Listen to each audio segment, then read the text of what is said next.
शुक्लाम्बरधरं विष्णुं शशिवर्णं चतुर्भुजं प्रसन्नवदनं ध्यायेत् सर्वविघ्नोपशान्तये।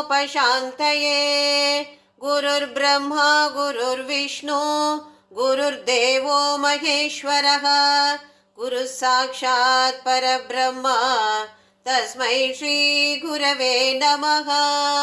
सरस्वती नमस्तुभ्यं वरदे कामरूपिणी विद्यारम्भं करिष्यामि ಸಿದ್ಧಿರ್ಭವತು ಮೇ ಸದಾ. ಹರಿ ಓಂ. ಎಲ್ಲರಿಗೂ ಶುಭೋದಯ.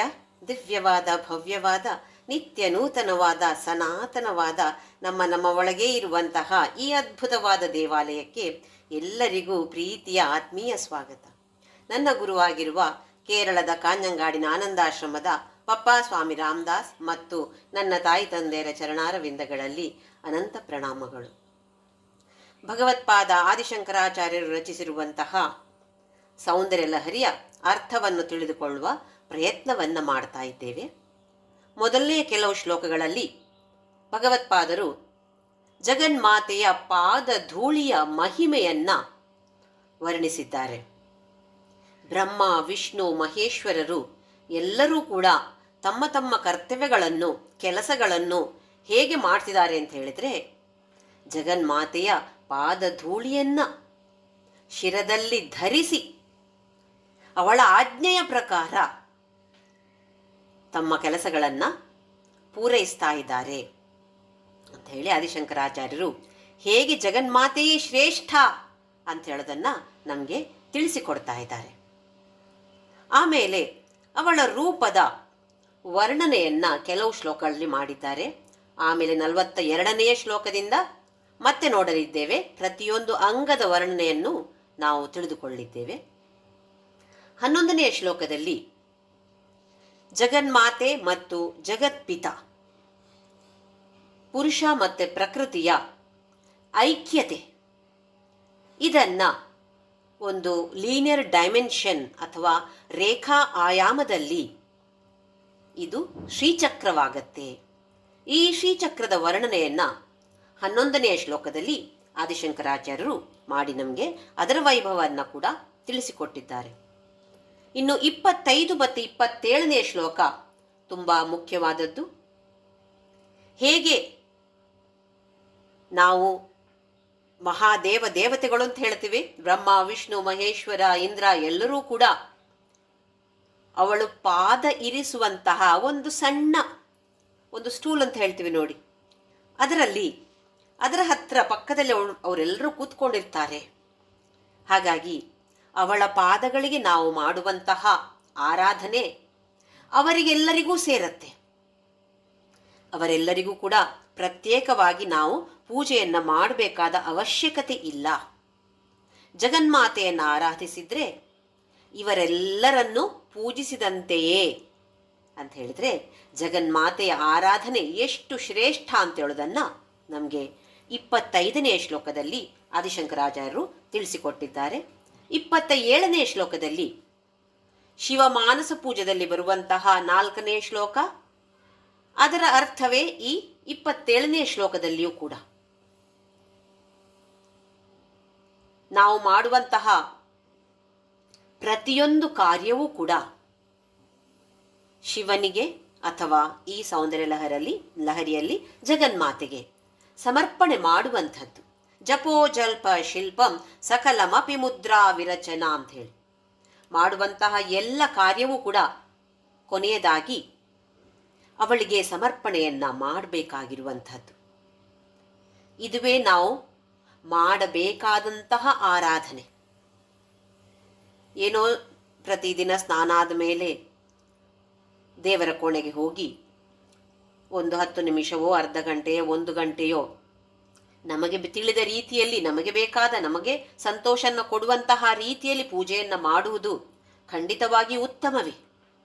ಆದರೆ ಅದು ಅಲ್ಲಿಗೆ ಕೊನೆ ಆಗಬಾರ್ದು.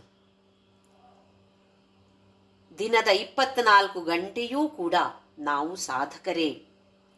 ಯತ್ಯತ್ ಕರೋಮಿ ತತ್ತತ್ ಅಖಿಲಂ ಶಂಭೋ ತವಾರಾಧನಂ. ಏನೆಲ್ಲವನ್ನು ನಾನು ಮಾಡ್ತಾ ಇದ್ದೇನೆಯೋ ಅದು ಎಲ್ಲವೂ ಕೂಡ ನಿನಗೆ ನಾನು ಮಾಡುವಂತಹ ಆರಾಧನೆ ಅಥವಾ ಪೂಜೆ ಹೀಗಾಗಬೇಕು.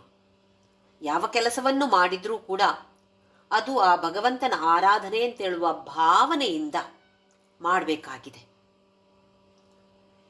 ಇದು ಮಾನಸ ಪೂಜೆ. ಇದಕ್ಕೆ ಆದಿಶಂಕರಾಚಾರ್ಯರು ಮಾತ್ರ ಅಲ್ಲ, ನಮ್ಮ ಸನಾತನ ಧರ್ಮ ಇದೇ ಶ್ರೇಷ್ಠ ಅಂತ ಹೇಳ್ತಾ ಇದೆ. ಮಾನಸ ಪೂಜೆಯೇ ಅತಿ ಶ್ರೇಷ್ಠವಾದದ್ದು. ಈ ಸೌಂದರ್ಯ ಲಹರಿಯನ್ನು ಸಮಯ ತಂತ್ರದಿಂದ ಬರೆದಿದ್ದಾರೆ ಆದಿಶಂಕರಾಚಾರ್ಯರು. ಸಮಯಾಚಾರ ತತ್ಪರ ಅಂತ ನಾವು ಲಲಿತಾ ಸಹಸ್ರನಾಮದಲ್ಲಿ ಅವಳನ್ನು ಹೊಗಳ್ತೇವೆ. ಏನು ಸಮಯಾಚಾರ ಅಂದರೆ, ಆ ಜಗನ್ಮಾತೆಯೇ ನಾನು, ನನ್ನಲ್ಲಿಯೇ ಅವಳಿದ್ದಾಳೆ, ನನ್ನ ದೇಹವೇ ಈ ಜಗನ್ಮಾತೆ, ನಾನೇ ಜಗನ್ಮಾತೆ ಅಥವಾ ಜಗನ್ಮಾತೆಯೇ ನಾನು ಅಂತ ಹೇಳುವ ಭಾವನೆಯಿಂದ ಮಾಡುವಂತಹ ಪೂಜೆಯೇ ಸಮಯಾಚಾರ. ನಮ್ಮ ದೇಹದಲ್ಲಿಯೇ ನಾವು ಅವಳನ್ನು ಕಂಡುಕೊಳ್ಳುವಂಥದ್ದು, ನಮ್ಮಲ್ಲಿಯೇ ನಾವು ಅವಳನ್ನು ತಿಳಿದುಕೊಳ್ಳುವಂಥದ್ದು. ಇದು ಸಮಯಾಚಾರ. ಈ ಸಮಯಾಚಾರದ ಆಧಾರದ ಮೇಲೆ ಈ ಸೌಂದರ್ಯ ಲಹರಿಯ ರಚನೆಯನ್ನು ಆದಿಶಂಕರಾಚಾರ್ಯರು ಮಾಡಿದ್ದಾರೆ. 28ನೇ ಶ್ಲೋಕದವರೆಗೆ ನಾವು ತಿಳಿದುಕೊಂಡಿದ್ದೇವೆ. ಇವತ್ತು 29ನೇ ಶ್ಲೋಕದಿಂದ ನೋಡೋಣ. ಕಿರೀಟಂ ವೈರಿಂಚಂ ಪರಿಹರಪುರ ಕೈಟಭಿದಗ ಕಟೋರೆ ಕೋಠೀರೆ ಸ್ಖಲಸಿ ಜಗಿ ಜಂಭಾರಿ ಮಕುಟಂ ಪ್ರಣಮ್ರೆ ಶ್ವೇತೇಷು ಪ್ರಸಭಮುಪಯಾತಸ್ಯ ಭವನಂ ಭವಸ್ಯಾಭ್ಯುತ್ಥಾನೆ ತವ ಪರಿಜನೋಕ್ತಿ ವಿಜಯತೆ. ಇಲ್ಲಿ ಬ್ರಹ್ಮ, ವಿಷ್ಣು, ಇಂದ್ರ ಎಲ್ಲರೂ ಕೂಡ ತಮ್ಮ ತಮ್ಮ ಕಿರೀಟಗಳನ್ನು ಧರಿಸಿಕೊಂಡು ಕಟೋರೆ ಕೋಟೀರೆ, ಬಹಳ ಭಾರವಾದ ಅಥವಾ ಎಲ್ಲ ವೈಡೂರ್ಯಗಳಿಂದ ಮಾಡಿರುವಂತಹ ಕಿರೀಟಗಳು ಸ್ವಲ್ಪ ಅಲ್ಲಲ್ಲಿ ಹರಿತವಾಗಿರ್ಬೋದು, ಚೂಪಾಗಿರ್ಬೋದು. ಆದರೂ ಇದನ್ನೆಲ್ಲವನ್ನು ಧರಿಸಿಕೊಂಡು ಅವರು ಎಲ್ಲರೂ ಕೂಡ ಆ ಜಗನ್ಮಾತೆಯ ಪಾದಗಳಲ್ಲಿ ನಮಸ್ಕರಿಸ್ತಾ ಇದ್ದಾರೆ. ಕಿರೀಟಂ ವೈರಿಂಚಂ, ವಿರಿಂಚಿ ಅಂತ ಹೇಳಿದರೆ ಬ್ರಹ್ಮ, ನಮಗೆ ತಿಳಿದದ್ದೇ ಇದು, ಅವನ ಕಿರೀಟ ಇದೆ. ಹಾಗೆಯೇ ಕಟೋರೆ ಕೋಟೀರೆ ಕೈಟಭಿದ, ಕೈಟಭಿದ ಅಂತ ಹೇಳಿದರೆ ವಿಷ್ಣುವಿನ ಅದ್ಭುತವಾದ ಭಾರವಾಗಿರುವಂತಹ ಕಿರೀಟ ಇದೆ. ಜಂಭಾರಿ ಮಕುಟಂ, ಇಂದ್ರನ ಮಕುಟ ಇದೆ. ಇದೆಲ್ಲವನ್ನು ಜಗನ್ಮಾತೆಯ ಪರಿಚಾರಿಕೆಯರು ಎಚ್ಚರಿಸ್ತಾ ಇದ್ದಾರೆ ಜಗನ್ಮಾತೆಯನ್ನು. ಯಾಕೆ ಅಂತ ಹೇಳಿದ್ರೆ, ಅಕಸ್ಮಾತ್ತಾಗಿ ಯಾರೋ ಅಲ್ಲಿ ಹೇಳ್ತಾರೆ, ಓ ಪರಮಶಿವ ಬಂದ ಅಂತ ಹೇಳಿ ಅನೌನ್ಸ್ಮೆಂಟ್ ಆಗತ್ತೆ. ಯಾರೋ ಹೇಳ್ಬಿಡ್ತಾರೆ ಅಲ್ಲಿ, ಓಹೋ ಶಿವ ಬಂದ ಅಂತ ಹೇಳಿಬಿಟ್ಟು ಕೂತಿದ್ದ ಜಗನ್ಮಾತೆ ಓಹೋ ಸಡಗರದಿಂದ ಏನು ಸಂಭ್ರಮ, ಪರಮಶಿವ ಬಂದಿದ್ದಾನೆ, ಅವನನ್ನು ಬರಮಾಡಿಕೊಳ್ಬೇಕು ನಾನು ಅಂತ ಹೇಳಿ ನಾವು ಕೂಡ ಹಾಗೆ ಮಾಡ್ತೀವಿ ನೋಡು. ಕೂತ್ಕೊಂಡಿದ್ರೆ ಸಡನ್ನಾಗಿ ಯಾರು ಬಂದರು ತಂದ್ಕೊಳ್ಳಿ, ಓಹೋ ಸಂತೋಷದಿಂದ ಕಾಲಲ್ಲಿ ಏನಿದೆಯೋ ತೊಡೆಯಲ್ಲಿ ಏನು ಇಟ್ಕೊಂಡಿದ್ವೋ ಎಲ್ಲ ಮರ್ತು ಹೋಗುತ್ತೆ. ಎಲ್ಲ ಅಲ್ಲಿ ಬಿದ್ದೋದ್ರೂ ನಾವು ಅವರನ್ನು ಅಲ್ಲಿ ಬರಮಾಡುವುದಕ್ಕೋಸ್ಕರ ನಾವು ಸಂತೋಷದಿಂದ ಸಂಭ್ರಮದಿಂದ ಓಡಿ ಹೋಗ್ತೇವೆ. ಹಾಗೆಯೇ ಈ ಜಗನ್ಮಾತೆ ತನ್ನ ದರ್ಬಾರಿನಲ್ಲಿ ಕೂತಿದ್ದಾಗ ಮೊದಲು ಯಾರು ಹೇಳಿರಲಿಲ್ಲ ಶಿವ ಬರ್ತಾನೆ, ಇಷ್ಟೊತ್ತಿಗೆ ಶಿವ ಬರ್ತಾನೆ ಅಂತ ಏನು ಗೊತ್ತಿಲ್ಲ. ಮೊದಲು ಅವನ ಅಕಸ್ಮಾತಾಗಿ ಅಲ್ಲಿ ಬಂದಾಗ ಓಹೋ ಅವನನ್ನು ಕಂಡು ಸಡಗರದಿಂದ ಸಂಭ್ರಮದಿಂದ ಎದ್ದು ಓಡ್ ಹೋಗ್ತಾಳಂತೆ ಜಗನ್ಮಾತೆ. ಹೋಗುವಾಗ ಏನಿದೆ, ಇವರೆಲ್ಲ ಇಲ್ಲಿ ನಮಸ್ಕಾರ ಮಾಡ್ತಾ ಇದ್ದಾರೆ ತಾನೆ, ಅಯ್ಯಯ್ಯೋ ಆ ಕಿರೀಟ ಇದೆ ಅಮ್ಮ, ಈ ಕಿರೀಟ ಇದೆ ಅಮ್ಮ, ನೋಡ್ಕೊಂಡು ಹೋಗು ಅಂತ ಹೇಳಿ ಪರಿಚಾರಿಕೆಯರು ಎಚ್ಚರಿಸ್ತಾ ಇದ್ದಾರಂತೆ ಜಗನ್ಮಾತೆಯನ್ನು. ಕಟೋರೆ ಕೋಠೀರೆ ಸ್ಖಲಸಿ ಜಹಿ ಜಂಬಾರಿ ಮಕುಟಂ. ಜಹಿ ಅಂತೇಳಿದ್ರೆ ಜಾಗೃತೆಯಾಗಿರು, ಎಚ್ಚರವಾಗಿರು, ಹುಷಾರಾಗಿರು. ನಾವು ಹೇಳಲ್ವಾ ಮಕ್ಕಳ ಹತ್ರ ಓಡಾಗ, ಜಾಗ್ರತೆ, ಅಲ್ಲಿ ಅವರಿರ್ತಾರೆ ಇವರಿರ್ತಾರೆ ಹೋಗಬೇಡ ಅಂಥೇಳಿ. ಹಾಗೆ ಜಾಗ್ರತೆ, ಹುಷಾರಾಗಿರು. ಸ್ಖಲಸಿ ಅಂತ ಹೇಳಿದರೆ ಬೀಳುವ ಸಂಭವ ಇದೆ. ಆ ಕಿರೀಟಗಳನ್ನು ಎಡವಿ ಬೀಳುವ ಸಂಭವವಿದೆ. ಪ್ರಣಮ್ರೇಷು ಏತೇಷು, ಇವರೆಲ್ಲರೂ ಬ್ರಹ್ಮ ವಿಷ್ಣು ಇಂದ್ರ ಇವರೆಲ್ಲರೂ ನಮಸ್ಕಾರ ಮಾಡ್ತಿರ್ಬೇಕಾದ್ರೆ ಅವರ ಕಿರೀಟಗಳೆಲ್ಲ ಅಲ್ಲಿ ಅಡ್ಡಾದಿಡ್ಡಿಯಾಗಿರ್ಬೋದು. ಹಾಗಾಗಿ ಪ್ರಸಭಮುಪಯಾ ತಸ್ಯ ಭವನಂ, ಶಿವನ ಭವಸ್ಯಾಭ್ಯುತ್ತಾನೆ, ಭವಸ್ಯ ಆ ಭವನ ಅಂದರೆ ಶಿವನ ಆಗಮನ ನಿರೀಕ್ಷೆ ಇರಲಿಲ್ಲ, ಬರ್ತಾನೆ ಅಂತ ಗೊತ್ತಿರಲಿಲ್ಲ. ಅಕಸ್ಮಾತಾಗಿ ಬಂದಾಗ ಅವನನ್ನು ಬರಮಾಡುವುದಕ್ಕೋಸ್ಕರ ಅಭ್ಯುತ್ತಾನೆ, ಕೂತಲಿಂದ ಎಷ್ಟೋ ಹರ್ಷದಿಂದ ಎದ್ದಾಗ ತವ ಪರಿಜನೋಕ್ತಿ ವಿಜಯತೆ, ನಿನ್ನ ಪರಿಜನರು ನಿನ್ನ ಪರಿಚಾರಿಕೆಯರು ಎಲ್ಲರೂ ನಿನ್ನನ್ನು ಎಚ್ಚರಿಸ್ತಾ ಇದ್ದಾರೆ. ಓ ನೋಡ್ಕೋ ನೋಡ್ಕೋ, ಇಲ್ಲಿ ಬ್ರಹ್ಮನ ಕಿರೀಟ ಇದೆ, ಇಲ್ಲಿ ವಿಷ್ಣುವಿನ ಕಿರೀಟ ಇದೆ, ಇಲ್ಲಿ ಇಂದ್ರನ ಕಿರೀಟ ಇದೆ. ಏನನ್ನ ನಮಗೆ ಹೇಳ್ತಿದ್ದಾರೆ ಇಲ್ಲಿ ಆದಿಶಂಕರಾಚಾರ್ಯರು ಅಂತ ಹೇಳಿದ್ರೆ, ಹಲವಾರು ಶ್ಲೋಕಗಳಲ್ಲಿ ನಾವು ನೋಡಿದ್ದೇವೆ. ಸಾಧಕರಿಗೆ ಮುಂದಕ್ಕೆ ಸಾಕ್ತಾ ಸಾಕ್ತಾ ಹಲವಾರು ಸಿದ್ಧಿಗಳು ಸಿದ್ಧಿಸುವ ಸಂಭವವಿದೆ. ಇದೆಲ್ಲವೂ ಜಗನ್ಮಾತೆಯ ಅನುಗ್ರಹವೇ. ಆದರೆ ಈ ಸಿದ್ಧಿಗಳ ಆಕರ್ಷಣೆಯಲ್ಲಿ ಸಿಕ್ಕಿ ಹಾಕಿಕೊಳ್ಳುವ ಸಾಧ್ಯತೆ ಇದೆ. ಅದಕ್ಕೋಸ್ಕರ ಎಚ್ಚರಿಕೆ ಅಂತ ಹೇಳ್ತಿರೋದು. ಅನುಗ್ರಹ ಆದರೂ ಕೂಡ ನಾವು ಜಾಗರೂಕರಾಗಿದ್ದದೇ ಇದ್ರೆ ನಮಗೆ ಯಾವುದೋ ಒಂದು ಥರದ ಸೂಪರ್ ನ್ಯಾಚುರಲ್ ಪವರ್ ಬರುತ್ತೆ ಅಂತ ಅನ್ಕೊಳ್ಳಿ, ಅಲೌಕಿಕ ಶಕ್ತಿ. ನಾಳೆ ಏನಾಗತ್ತೆ ಅದನ್ನು ತಿಳಿದುಕೊಳ್ಳುವಂತಹ ಒಂದು ಶಕ್ತಿ ನನಗೆ ಬಂತು ಅಂತ ಅನ್ಕೊಳ್ಳಿ. ಭವಿಷ್ಯದಲ್ಲಿ ಏನು ನಡೆಯುತ್ತೆ ಇದು ತಿಳಿದುಕೊಳ್ಳುವ ಒಂದು ಸಿದ್ಧಿಸಿತು ಅಂತ ಆದರೆ, ಓಹೋ ಇನ್ನು ನನ್ನನ್ನು ಹಿಡ್ಕೊಳ್ಳೋರೇ ಇಲ್ಲ. ಅವರಿಗೆ ಹೋಗಿ ಹೇಳೋದು, ನೋಡಿ ನಿಮಗೆ ಹೀಗಾಗತ್ತೆ ನಾಳೆ, ಒಳ್ಳೆಯದಾದರೂ ಕೆಟ್ಟದಾದರೂ ಎಲ್ಲವನ್ನು ಹೇಳಿ. ಯಾತಕ್ಕೋಸ್ಕರ? ಅವರೆಲ್ಲರೂ ನನ್ನನ್ನು ಹೊಗಳಬೇಕು. ಓಹೋ ನೋಡಿ ಇವರಿಗೆಲ್ಲ ಗೊತ್ತಾಗ್ತಾ ಇದೆ, ಹಾಗಾದರೆ ಜನ ನನ್ನ ಹತ್ರ ಬರ್ತಾರೆ ಎಲ್ಲರೂ ಕೂಡ. ನಾಳೆ ನಮಗೇನಾಗತ್ತೆ, ನಮ್ಮ ಮಗನಿಗೆ ಹಾಗಾಗತ್ತಾ, ಮಗಳಿಗೆ ಹೀಗಾಗತ್ತಾ, ನನ್ನ ಆರೋಗ್ಯ ಸರಿ ಹೋಗತ್ತಾ ಅಂತ ಕೇಳೋದಕ್ಕೋಸ್ಕರ. ಅವಾಗ ನನ್ನ ಕೀರ್ತಿ ಎಲ್ಲ ಕಡೆ ಹರಡತ್ತೆ. ಏನಾಯ್ತೀಗ? ನಮ್ಮ ಗಮನ ಭಂಗವಾಯಿತು. ನಮ್ಮ ಉದ್ದೇಶ ಏನು? ಜಗನ್ಮಾತೆಯನ್ನು ಸೇರಿಕೊಳ್ಳುವಂಥದ್ದು, ನಾನು ಯಾರು ಅಂತ ಹೇಳೋದನ್ನು ತಿಳಿದುಕೊಳ್ಳುವಂಥದ್ದು. ಅಲ್ಲಿವರೆಗೆ ತಲುಪಲಿಲ್ಲ. ತಲುಪುವ ಮೊದಲೇ ಈ ಥರದ ಸಿದ್ಧಿಗಳು ಸಿದ್ಧಿಸಿದ್ರೆ ನಮಗೆ ಇದು ಲೌಕಿಕ ಆಕರ್ಷಣೆಯೇ ಜಾಸ್ತಿ ಮತ್ತೆ ಅಲ್ವೇ? ಹಾಗಾಗಿ ಈ ಥರದ ಯಾವ ಸಿದ್ಧಿಗಳಿಗೂ ಕೂಡ ಗಮನ ಹರಿಸಬಾರದು. ಹಲವಾರು ಶ್ಲೋಕಗಳಲ್ಲಿ ನೋಡಿದೆವು ನಾವು. ಇದು ಇನ್ನೊಂದು ಶ್ಲೋಕ. ಇನ್ನೂ ಕೆಲವು ಶ್ಲೋಕಗಳಲ್ಲಿ ಭಗವತ್ಪಾದರು ಎಚ್ಚರಿಸ್ತಾ ಇದ್ದಾರೆ ನಮ್ಮನ್ನೆಲ್ಲರನ್ನು. ಯಾಕೆ ಅಂತ ಹೇಳಿದರೆ ಅವರಿಗೆ ಗೊತ್ತಿದೆ, ಆ ಕಾಲದಲ್ಲೂ ನಡೀತಾ ಇತ್ತು. ವಿಶ್ವಾಮಿತ್ರನೇ ಎಷ್ಟೋ ವರ್ಷಗಳ ತಪಸ್ಸು ಮಾಡಿ ಮೇನಕ್ಕೆ ಬಂದಾಗ ಏನಾಯಿತು? ಎಲ್ಲ ಬಿಟ್ಟು ಮೇನಕ್ಕೆ ಹಿಂದೆ ತಿರುಗಕ್ಕೆ ಹೋದ. ಅದು ಒಂದು ಥರದ ಆಕರ್ಷಣೆ. ಆದರೆ ಈ ಥರದ ಸಿದ್ಧಿಗಳು ಇನ್ನೊಂದು ಥರದ ಆಕರ್ಷಣೆ. ಅದರಲ್ಲಿ ಸಿಕ್ಕಾಕೊಂಡ್ವಿ ಅಂತ ಆದರೆ ಮತ್ತೆ ಮೇಲೇರೋದು ಅಭಿವೃದ್ಧಿ ಅಸಾಧ್ಯ. ಅದಕ್ಕೋಸ್ಕರ ನಮಗೆ ಎಚ್ಚರಿಕೆಯನ್ನು ಕೊಡ್ತಾ ಇದ್ದಾರೆ.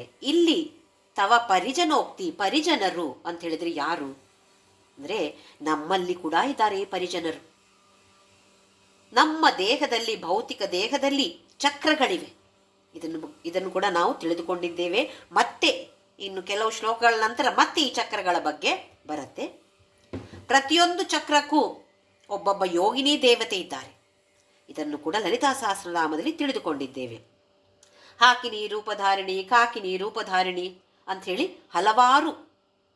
ಅವಳೇ ಜಗನ್ಮಾತೆಯೇ ಬೇರೆ ಬೇರೆ ರೂಪವನ್ನು ಧರಿಸಿ ಬೇರೆ ಬೇರೆ ಚಕ್ರಗಳಲ್ಲಿ ಅಧಿಷ್ಠಾನ ದೇವತೆಯಾಗಿರ್ತಾಳೆ. ಈ ಯೋಗಿನಿ ದೇವತೆಗಳು ನಮ್ಮನ್ನು ಎಚ್ಚರಿಸ್ತಾ ಇರ್ತಾರೆ. ಈಗ ಕುಂಡಲಿನಿ ಮೂಲಾಧಾರದಿಂದ ಸಹಸ್ರಾರವರೆಗೆ ಮೇಲಕ್ಕೆ ಹೋಗಬೇಕಾಗಿದೆ. ಜಾಗೃತವಾಗಿ ಮೇಲಕ್ಕೆ ಮೇಲಕ್ಕೆ ಏರ್ತಾ ಹೋಗಬೇಕಾಗಿದೆ. ಮೂಲಾಧಾರ ಚಕ್ರ, ಸ್ವಾಧಿಷ್ಠಾನ ಚಕ್ರ ಇದೆಲ್ಲ ಸ್ವಲ್ಪ ಕೆಳಗಿನ ಚಕ್ರಗಳು ಅಥವಾ ನೀಚವಾದ ಚಕ್ರಗಳು. ನೀಚ ಅಂತ ಹೇಳಿದ್ರೆ ಬೇರೆ ರೀತಿಯಿಂದ ಅಲ್ಲ, ಕೆಟ್ಟದು ಅಂತಲ್ಲ. ಯಾಕೆ ಅಂತ ಹೇಳಿದ್ರೆ ಅದು ಸ್ವಲ್ಪ ಅಲ್ಲಿ ಕತ್ತಲೆ ಜಾಸ್ತಿ ಇರುತ್ತೆ. ಹಾಗಾಗಿ ಆ ಕುಂಡಲಿನಿ ಶಕ್ತಿಯನ್ನ ಅಲ್ಲಿಂದ, ನಿದ್ದೆ ಮಾಡಿರುವಂತಹ ಕುಂಡಲಿಯನ್ನ ಅಲ್ಲಿಂದ ಎಬ್ಬಿಸಿ ಮೇಲಕ್ಕೆ ತರಬೇಕಿದ್ರೆ ತುಂಬ ಪ್ರಯತ್ನವನ್ನ ಮಾಡಬೇಕಾಗತ್ತೆ. ಅಲ್ಲಿ ಕತ್ತಲೆ ಜಾಸ್ತಿ ಇರುತ್ತೆ. ಮೂಲಾಧಾರದಲ್ಲಿ, ಸ್ವಾಧಿಷ್ಠಾನದಲ್ಲಿ ಸ್ವಲ್ಪ ಕತ್ತಲೆ ಜಾಸ್ತಿ ಇರುತ್ತೆ. ಕತ್ತಲೆಯಲ್ಲಿ ನಾವು ಏನಾಗತ್ತೆ, ಲೈಟೇ ಇಲ್ಲ ಅಂದ್ಕೊಳ್ಳಿ, ಕರೆಂಟು ಇಲ್ಲ, ರಾತ್ರಿ ಯಾವ ಬೆಳಕು ಇಲ್ಲ ಅಂತ ಆದರೆ ಏನಾಗತ್ತೆ, ಅಲ್ಲಿ ಇಲ್ಲಿ ಏನೋ ಒಂದು ಗುದ್ದಿ ಕೆಳಗೆ ಅದನ್ನು ಬೀಳಿಸ್ತೇವೆ, ಇಲ್ಲ ನಾವು ಬೀಳ್ತೇವೆ. ಹಾಗೆ ಇಲ್ಲಿ ಈ ಥರದ ಚಕ್ರಗಳಲ್ಲಿ ತುಂಬ ಜಾಗರೂಕರಾಗಿರ್ಬೇಕಾಗತ್ತೆ. ಮೇಲಕ್ಕೆ ಬರ್ತಾ ಬರ್ತಾ ಪ್ರಯತ್ನ ಜಾಸ್ತಿ ಜಾಸ್ತಿ ಮಾಡಬೇಕಾಗತ್ತೆ. ಯಾಕೆ ಅಂತ ಹೇಳಿದ್ರೆ ಅದೆಲ್ಲ ಕತ್ತಲೆ.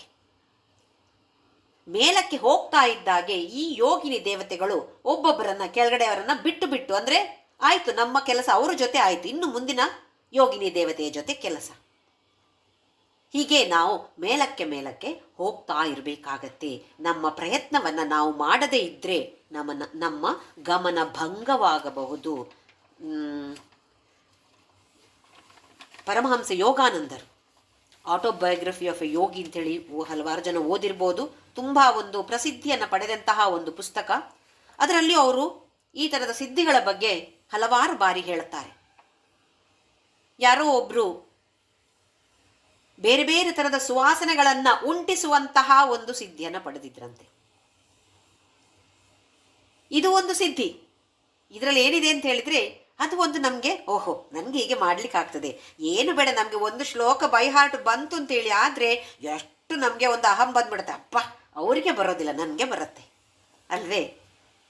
ಹೀಗಿದ್ದಾಗ ಯಾವುದೋ ಒಂದು ಸಿದ್ಧಿ ಬಂದರೂ ಕೂಡ ಅಹಂಕಾರ ತಲೆಗೆ ಏರುವ ಸಾಧ್ಯತೆ ಇದೆ. ಅದಕ್ಕಾಗಿ ಆದಿಶಂಕರಾಚಾರ್ಯರು ಹಲವಾರು ಶ್ಲೋಕಗಳಲ್ಲಿ ಎಚ್ಚರ ಎಚ್ಚರ ಅಂಥೇಳಿ ನಮ್ಮಂತಹ ಸಾಧಕರನ್ನ ಎಚ್ಚರಿಸ್ತಾ ಇದ್ದಾರೆ. ಮುಂದಿನ ಶ್ಲೋಕ. ಸ್ವದೇಹೋದ್ಭೂತಾಭಿಃ ಗೃಣಿಭಿರಣಿಮಾದ್ಯಾಭಿರಭಿತಃ ನಿಷೇವೆ ನಿತ್ಯೇ ತ್ವಾಂ ಅಹಮಿತಿ ಸದಾ ಭಾವಯತಿ ಯಃ ಕಿಮಾಶ್ಚರ್ಯಂ ತಸ್ಯ ತ್ರಿನಯನ ಸಮೃದ್ಧಿಂ ತೃಣಯತೋ ಮಹಾಸಂವರ್ತಾಗ್ನಿಃ ವಿರಚಯತಿ ನೀರಾಜನ ವಿಧಿಂ. ಸ್ವದೇಹ ಉದ್ಭೂತಾಭಿಃ. ಸ್ವದೇಹ ಅಂದರೆ ಜಗನ್ಮಾತೆಯ ದೇಹದಿಂದಲೇ ಉದ್ಭವಿಸಿರುವಂತಹ ಘೃಣಿಭಿ, ಘೃಣಿ ಅಂತ ಹೇಳಿದ್ರೆ ಕಿರಣಗಳು. ಯಾವ ಕಿರಣಗಳು ಇದು? ಅಣಿಮಾದ್ಯಾಭಿ ಅಭಿತಃ. ಅಣಿಮಾ ಸಿದ್ಧಿ, ಲಘಿಮಾ ಸಿದ್ಧಿ, ಮಹಿಮಾ ಸಿದ್ಧಿ, ಘರಿಮಾ ಸಿದ್ಧಿ, ಈಶಿತ್ವ ಸಿದ್ಧಿ, ವಶಿತ್ವ ಸಿದ್ಧಿ, ಪ್ರಾಕಾಮ್ಯ ಸಿದ್ಧಿ ಅಂತ ಹೇಳುವ 8 ಸಿದ್ಧಿಗಳು, ಅಷ್ಟ ಸಿದ್ಧಿಗಳು. ಜಗನ್ಮಾತೆ ಬಿಂದುವಿನಲ್ಲಿದ್ದರೆ ಅವಳ ಸುತ್ತ ಕೂಡ ಈ ಅಷ್ಟ ಸಿದ್ಧಿಗಳು ಇವರಿರ್ತಾರೆ. ಈ ಸಿದ್ಧಿಗಳ ಬಗ್ಗೆ ಮತ್ತಿಲ್ಲಿ ಹೇಳ್ತಿದ್ದಾರೆ. ಅಣಿಮಾ ಆದಿ, ಅಣಿಮಾದಿಂದ ಶುರುವಾಗತ್ತೆ 8 ಸಿದ್ಧಿಗಳು. ಅಣಿಮಾ ಸಿದ್ಧಿ ಅಂತ ಹೇಳಿದ್ರೆ ಅಣುವಿನಂತೆಯೇ ಆಗುವಂಥದ್ದು, ಚಿಕ್ಕದಾಗುವಂಥದ್ದು. ನೋಡಿ, ಹನುಮಂತ ಲಂಕೆಗೆ ಹೋಗುವಾಗ ಸುರಸೆ, ನಾಗದೇವತೆಯ ಮಾತೆಯಾದ ಸುರಸೆ, ಇಲ್ಲಿನ ಪದ್ಧತಿಯೇ ಹೀಗೆ, ನನ್ನ ಬಾಯಿಯೊಳಗೆ ಹೋಗಲೇಬೇಕು ಅಂತ ಹೇಳಿ ಹನುಮಂತನಿಗೆ ಹೇಳಿದಾಗ, ಇಲ್ಲ ನಾನು ಸ್ವಲ್ಪ ದಿನ ಆಮೇಲೆ ಬರ್ತೇನೆ, ಸೀತೆಯನ್ನು ಹುಡುಕೋದಕ್ಕೋಸ್ಕರ ಹೋಗ್ತಾ ಇದ್ದೇನೆ, ತುಂಬ ಮುಖ್ಯವಾದ ಕೆಲಸದಲ್ಲಿದ್ದೇನೆ, ಆಮೇಲೆ ಬರ್ತೇನೆ ಅಂತ ಹೇಳಿದ್ರೆ ಅವಳು ಬಿಡೋಲ್ಲ. ಆಗ ಅವನು ದೊಡ್ಡದಾಗ್ತಾನೆ. ಇದು ಮಹಿಮಾ ಸಿದ್ಧಿ, ದೊಡ್ಡದಾಗುವಂತಹ ಸಿದ್ಧಿ. ದೊಡ್ಡದಾದ ಹಾಗೆ ಅವಳು ಸುರಸಿ ದೊಡ್ಡ ಬಾಯಿಯನ್ನು ದೊಡ್ಡದು ಮಾಡ್ತಾ ಹೋಗ್ತಾಳೆ. ತಕ್ಷಣ ಚಿಕ್ಕದಾಗ್ಬಿಡ್ತಾನೆ ಅವನು. ತನ್ನ ದೇಹವನ್ನು ತುಂಬ ಚಿಕ್ಕದಾಗಿ ಮಾಡಿಕೊಂಡು ಅವಳ ದೊಡ್ಡದಾದ ಬಾಯಿಯೊಳ ಹೋಗಿ ಮತ್ತೆ ಒಳಗಡೆ ಹೋಗಿ ಹೊರಗಡೆ ಬಂದ್ಬಿಡ್ತಾನೆ. ಇದು ನಮಗೆ ಎಲ್ಲರಿಗೂ ಗೊತ್ತಿರುವಂತಹ ಕಥೆ. ಇದರಲ್ಲಿ ಮಹಿಮಾ ಮತ್ತು ಅಣಿಮಾ. ಅಣಿಮಾ ಅಂತ ಹೇಳಿದ್ರೆ ಅಣುವಿನಾಗೆ ಆಗುವಂಥದ್ದು. ಹಾಗೆ ಲಘಿಮಾ ಹಗೂರವಾಗುವಂಥದ್ದು. ಶಿರಡಿ ಬಾಬಾ ಸಾಯಿ ಸಚ್ಚರಿತೆಯಲ್ಲಿ ಓದಿದರೆ ಶಿರಡಿ ಬಾಬಾ ದಿನಾ ರಾತ್ರಿ ಒಂದು ಮೇಲೆ ಒಂದು ಹಲಗೆಯನ್ನು ಹಾಕಿ ಅದರಲ್ಲಿ ಮಲಗ್ತಾ ಇದ್ರಂತೆ. ಅದನ್ನು 4 ಕಡೆಯಿಂದ ನೇತಾಡಿಸ್ತಾ ಇದ್ರು. ಅದರಲ್ಲಿ ಹೇಗೆ ಮಲಗ್ತಿದ್ರು ಅಂತ ಗೊತ್ತಿಲ್ಲ ಯಾರಿಗೂ. ಅದು ಒಂದು ಸಿದ್ಧಿ. ಏನದು ಸಿದ್ಧಿ? ಲಘಿಮ, ಲಘುವಾಗುವಂಥದ್ದು, ಹಗೂರವಾಗುವಂಥದ್ದು. ಹಾಗೆಯೇ ಘರಿಮ, ಭಾರವಾಗುವಂಥದ್ದು. ಇದೆಲ್ಲ ಹಲವಾರು ಥರದ ಸಿದ್ಧಿಗಳು. ಆಮೇಲೆ ಪ್ರಾಪ್ತಿ, 5ನೇದು ಪ್ರಾಪ್ತಿ, ದಿವ್ಯ ಶಕ್ತಿಯನ್ನ ಪಡೆಯುವಂಥದ್ದು. ಕೃಷ್ಣ ತನ್ನ ಒಂದು ಕಿರು ಬೆರಳಿನಲ್ಲಿ ಗೋವರ್ಧನ ಪರ್ವತವನ್ನು ಎತ್ತಿದ. ಹಾಗೆಯೇ ಬೇರೆ ಬೇರೆ ಥರದ ಶಕ್ತಿಯನ್ನ ಪಡೆಯುವಂಥದ್ದು, ಇದು ಪ್ರಾಪ್ತಿ. ಆಮೇಲೆ ಪ್ರಾಕಾಮ್ಯ, ಬೇಕಾದಂಥ ಆಸೆಗಳನ್ನು ತೀರಿಸಿಕೊಳ್ಳುವಂತಹ ಒಂದು ಸಿದ್ಧಿ. ಈಶಿತ್ವ, ಬೇರೆಯವರ ಮೇಲೆ ಒಡೆತನ, ಒಂದು ಲೀಡರ್ಶಿಪ್ ಕ್ವಾಲಿಟಿ, ಇದನ್ನು ಪಡೆಯುವಂಥದ್ದು. ವಶಿತ್ವ, ಕೊನೆಯದಾಗಿ 8ನೇದು ವಶಿತ್ವ ಸಿದ್ಧಿ. ವಶಿತ್ವ ಅಂತ ಹೇಳಿದ್ರೆ ನಮ್ಮ ಇಂದ್ರಿಯಗಳನ್ನು, ಮನಸ್ಸನ್ನು ಎಲ್ಲವನ್ನು ನಮ್ಮಲ್ಲಿ ವಶೀಕರಣ, ನನ್ನ ವಶದಲ್ಲಿ ಇರುವಂತಹ ಒಂದು ಸಿದ್ಧಿ. ಈ ಥರದ 8 ಸಿದ್ಧಿಗಳಿಂದ ಅಭಿತಃ, ಕೆಲವರಿಗೆ ಅಭಿತ ಅಂತ ಹೆಸರಿರುತ್ತೆ ನೋಡಿ, ಸುತ್ತಮುತ್ತ ಇರುವಂಥದ್ದಕ್ಕೆ ಹೆಸರು ಅಭಿತ. ನಿನ್ನ ಸುತ್ತಮುತ್ತ ಇರುವಂಥದ್ದು ಈ ಸಿದ್ಧಿಗಳು. ಇದು ಯಾರು? ನಿಜವಾಗಿಯೂ ನಿನ್ನ ದೇಹದಿಂದ ಉದ್ಭವವಾಗಿರುವಂತಹ ಕಿರಣಗಳೇ ಈ ಸಿದ್ಧಿಗಳು. ಅಂದರೆ ಅವಳ ಅನುಗ್ರಹವೇ. ಈ ಯಾವ ಸಿದ್ಧಿಯನ್ನು ನಾವು ಹೊಂದಿದ್ರೂ ಕೂಡ, ಸಾಧಕ ಹೊಂದಿದ್ರೂ ಕೂಡ ಅವಳ ಸಿದ್ಧಿಯೇ. ನಿಷೇವೇ ನಿತ್ಯೇ ತ್ವಾಂ ಅಹಮಿತಿ ಸದಾ ಭಾವಯತಿಯಃ, ನೀನೇ ನಾನು ಅಂತ ಹೇಳುವ ಭಾವನೆಯಿಂದ, ಅಹಮಿತಿ ತ್ವಾಂ ಅಹಂ, ನೀನೇ ನಾನು ಅಂತ ಹೇಳುವ ಭಾವನೆಯಿಂದ ಯಾರು ಸದಾ ಧ್ಯಾನವನ್ನು ಮಾಡ್ತಾರೋ ಅಥವಾ ನಿನ್ನನ್ನು ಆರಾಧಿಸ್ತಾರೋ, ನಿಷೇವ್ಯ ಅಂತ ಹೇಳಿದ್ರೆ ಸರ್ವ್ ಮಾಡೋದು, ಸೇವೆ ಮಾಡುವಂಥದ್ದು. ಕಿಮಾಶ್ಚರ್ಯಂ ತಸ್ಯ ತ್ರಿನಯನ ಸಮೃದ್ಧಿಂ ತ್ರಿನಯತೋ, ಹಾಗೆ ಆರಾಧನೆ ಮಾಡೋರಿಗೆ ಏನನ್ನು ನೀನು ಕೊಡ್ತೀ? ನೀನು ಈ ಸಿದ್ಧಿಗಳಿಂದ ಆವರಿಸಿಕೊಂಡು ನಿನ್ನ ರೂಪವನ್ನ ನಾನೇ ಅಂತ ಹೇಳುವ ಭಾವನೆಯಿಂದ ಯಾರು ಧ್ಯಾನ ಮಾಡ್ತಾರೋ ಅಂತಹ ಸಾಧಕನಿಗೆ ಯಾವ ಥರದ ಸಿದ್ಧಿ? ತ್ರಿನಯನ ಸಮೃದ್ಧಿ. ಶಿವನಿಗೆ ಏನೆಲ್ಲ ಇದೆ? ಯಾವ ಸಮೃದ್ಧಿಗಳು ಶಿವನಿಗಿದೆ? ಆ ಥರದ ಸಮೃದ್ಧಿಯನ್ನ ನೀನು ಕೊಡ್ತೀಯಾ, ಅಥವಾ ಅದಕ್ಕಿಂತಲೂ ಜಾಸ್ತಿಯಾದ ಸಮೃದ್ಧಿಯನ್ನು ನೀನು ಕೊಡ್ತೀಯಾ?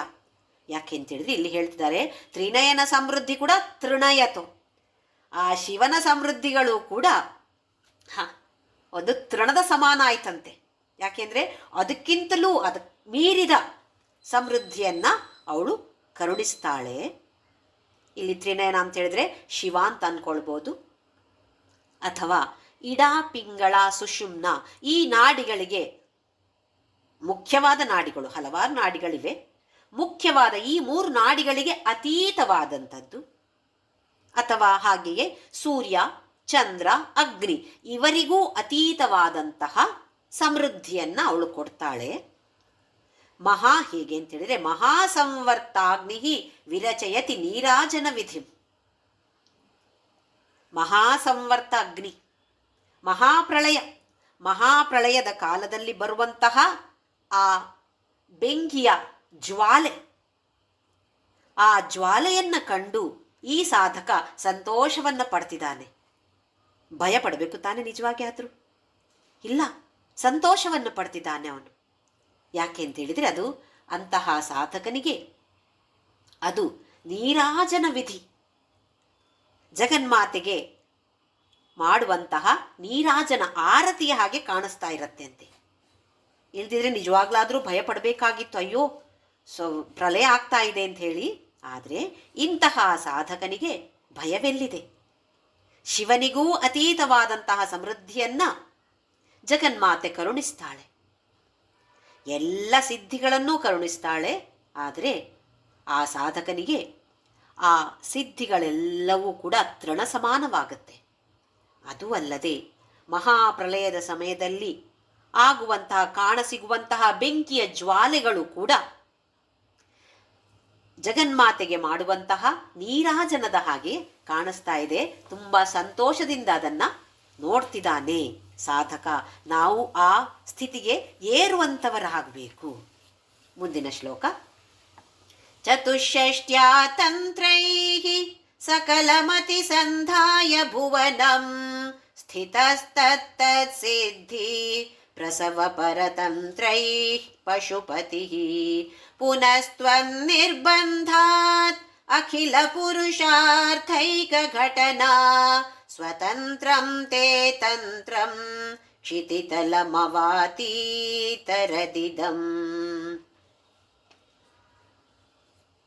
ಇದರಲ್ಲಿ ಜಗತ್ಪಿತನಾದ ಶಿವ ಏನು ಮಾಡ್ತಾನೆ ಅಂತ ಹೇಳಿದರೆ, ನಾವು ಹಲವಾರು ಪುರಾಣಗಳಲ್ಲಿ ನೋಡ್ತೇವೆ, ಪಾರ್ವತಿ ಪರಮೇಶ್ವರರ ಮಧ್ಯೆ ಪಗಡೆಯಾಟ, ಪಗಡೆಯನ್ನು ಆಡ್ತಾರೆ. ಅದರಲ್ಲಿ ಹಲವಾರು ಬಾರಿ ಪಾರ್ವತಿ ಸೋಲ್ತಾಳೆ.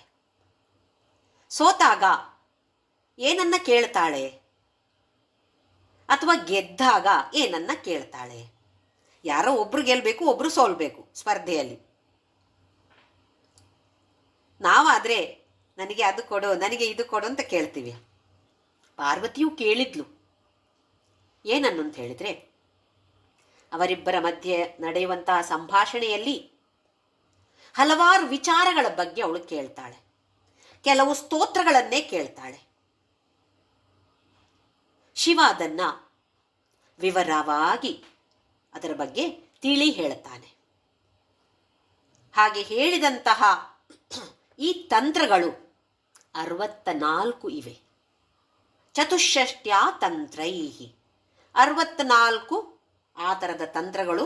ಅದಕ್ಕೆ ಆಗಮಶಾಸ್ತ್ರ ಅಂತ ಕೂಡ ಹೇಳ್ತಾರೆ. ಒಂದೊಂದು ತಂತ್ರ ಒಂದೊಂದು ವಿಚಾರದ ಬಗ್ಗೆ ತಿಳಿಸಿ ಕೊಡ್ತಾ ಇದೆ, ವಿವರಣೆಯನ್ನು ಕೊಡುವಂಥದ್ದು. ಯಾವುದರ ಬಗ್ಗೆ? ಲೌಕಿಕವಾದ ವಿಚಾರಗಳ ಬಗ್ಗೆಯೂ ಇದೆ, ಹಾಗೆ ಅಲೌಕಿಕವಾದ ವಿಚಾರಗಳ ಬಗ್ಗೆಯೂ ಅದರಲ್ಲಿ ಶಿವ ವಿವರಿಸ್ತಾನೆ.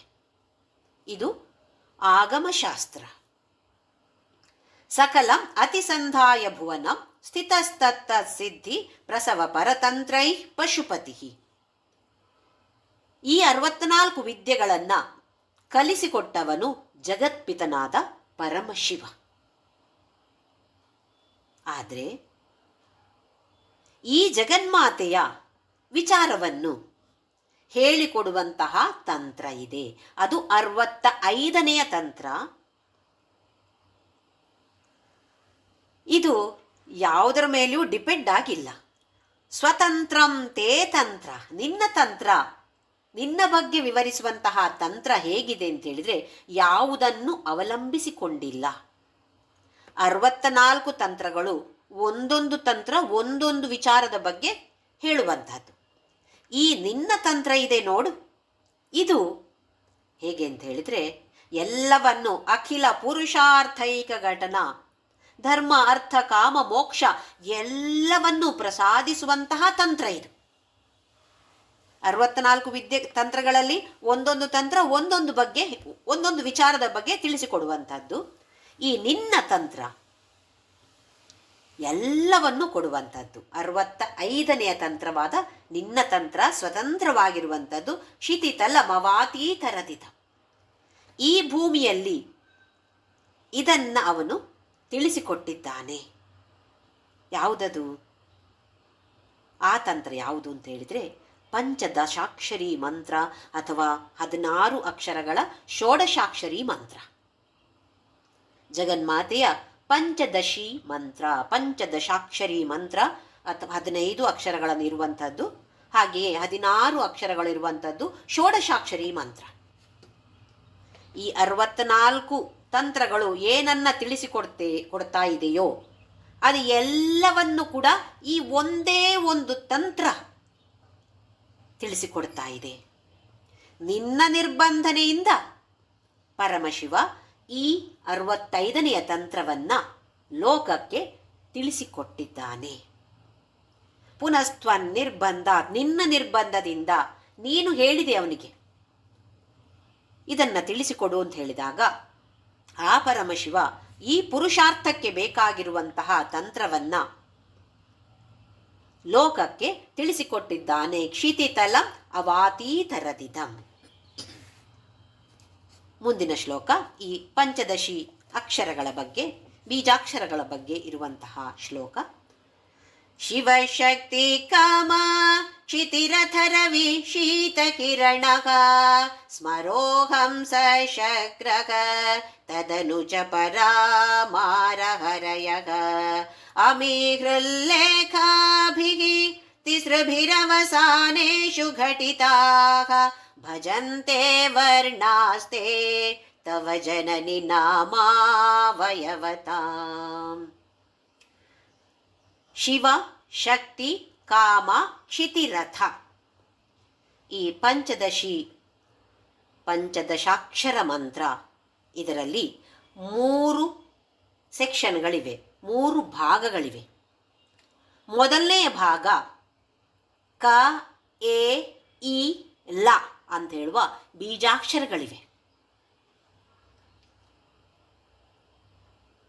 ಈ ಶಿವ ಮತ್ತು ಶಕ್ತಿಯ ಐಕ್ಯವನ್ನು ರೇಖಾ ಆಯಾಮದಲ್ಲಿ ನೋಡಿದರೆ ಅದು ಶ್ರೀಚಕ್ರ,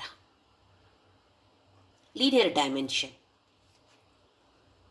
ಈ ಶ್ಲೋಕದಲ್ಲಿ ಬೀಜಾಕ್ಷರಗಳ ಬಗ್ಗೆ ಅಂದರೆ ಬೇರೆ ಬೇರೆ ಅಕ್ಷರಗಳನ್ನು ಸೇರಿಸಿಕೊಂಡು 15 ಆ ಥರದ ಅಕ್ಷರಗಳು, ಬೀಜಾಕ್ಷರಗಳನ್ನು ಅದನ್ನು ಒಂದು ಸೆಟ್ ಆಗಿ ಮಾಡಿಕೊಂಡಿದ್ದಾರೆ. ಇದು ಪಂಚದಶಿ ಅಂತೇಳಿದರೆ 15 ಅಕ್ಷರಗಳು, 15 ಬೀಜಾಕ್ಷರಗಳನ್ನು ಒಳಗೊಂಡಿರುವಂತಹ ಒಂದು ಮಂತ್ರ. ಇದು